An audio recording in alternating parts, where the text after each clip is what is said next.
Vabasti avatud internetis, mida me kõik teame ning armastame, võib varsti saada minevik. Euroopa Parlament on kohe hääletamas direktiivi, mille vastuolulise artikliga 13 soovitakse piirata võimalusi laadida interneti üles autoriõigusega kaitstud sisu. Autoriloata tehtud koopiate leviku piiramiseks tahetakse panna veebisaidid üles laadimise rangemalt kontrollima. Interneti saatust määrav põhimõtteline küsimus on, kes vastutab ebaseaduslikult üles laaditud materjali eest. Seni on vastutaja olnud üleslaadija. Üleslaadimiseks kasutatav äpp või veebisait on olnud vastutusest vaba, kuni suudab tagada, et ebaseaduslik sisu eemaldatakse sellest teadasaamise järel operatiivselt. Samamoodi ei vastuta näiteks telefonidel organiseeritud kuritegude eest õiguslikult mobiilioperaator. See praegu kehtiv õiguspõhimõte on mõistlik, sest võimaldab meil piiramatult suhelda ning üksteisega infot jagada. Ega saidid polekski suutelised ükshaaval üle kontrollima miljardeid pilte, videoid, tekste, helifaile või muud kraami, mida me omavahel jagame.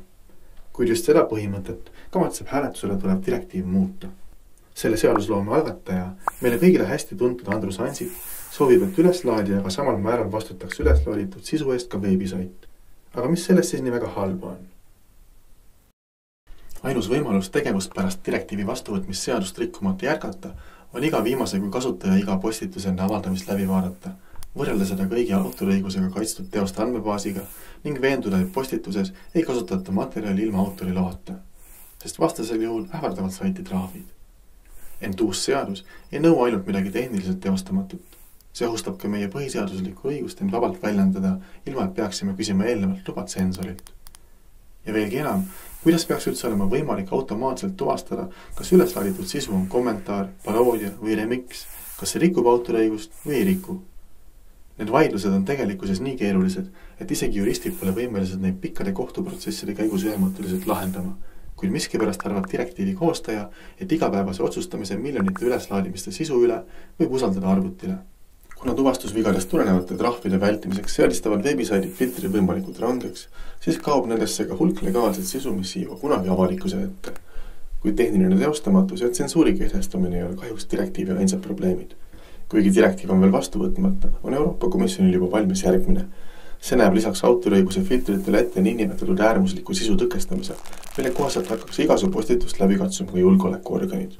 Nende seadusandlike algatuste eesmärgiks pole midagi vähemalt kui üle-euroopalise tsensuurimasinate võrgustiku loomine, mis hõlmab kõiki kasutajasisu pakkuvaid veebisaite. Mis küll võiks selle plaaniga valesti minna? Kui me kohe ei tegutse, võime avastada, et internet üle kogu Euroopa puhastatakse kõigest, mis on vähegi kahtlane, üllatav, veider, kurioosne, valgustav või provotseeriv. Uuest seadusest võidakse kõige rohkem miljardiste käivetega ettevõtted nagu Google või Facebook, sest nende eelarved lubavad uusi reegleid rakendada. Ülejäänud väiksemad veebisaidid saavad edasi tegutseda, kui hakkavad kasutama suurettevõtete pakutavaid filtriteenuseid. Ning vahetuskaubana on nad sunnitud pakkuma kogutud andmeid. Me kõik kaotame, kui see direktiiv läbi läheb, sest selle vastuvõtmisel hävivad need aluspõhimõtted, tänu millele on praegune internet nii mitmekesine. Väikestel innovatiivsetel saitidel on üha keerukam konkureerida suurettevõtetega, mis kosuvad direktiivi mõjul veelgi. Kui tahad, et meie interneti asemel joodaks meid lootusetult üheülbaline filternet, siis ära jää pealtvaatajaks. Vii end kurssi toimuvaga, räägi sellest oma sõpradele ja vanaemale, kuid ära unusta tulla meeleavaldusele 23. märtsil Tallinnas Vabaduse väljakul. Saadame selge sõnumi valitsusele, Europarlamendi liikmetele, kandidaatidele ja teistele poliitikutele, et interneti allutamine masintsensuurile ei lähe läbi. Ja et vaba ning avatud internetti õõnestava seadusloome toetajaid Eestis midagi head ei oota.